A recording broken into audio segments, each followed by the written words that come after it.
জ্ঞানব্রত অনুসরণ, শ্রমব্রত অনুসরণ, সত্যব্রত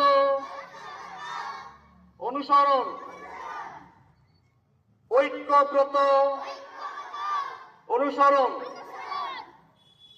আনন্দব্রত অনুসরণ, জ্ঞানব্রত, শ্রমব্রত, সত্যব্রত, ঐক্যব্রত, আনন্দব্রত অনুসরণ। এবার একসাথে গ্যাস শস্য হইয়া, গ্যাস শস্য হইয়া, গ্যাস শস্য হইয়া।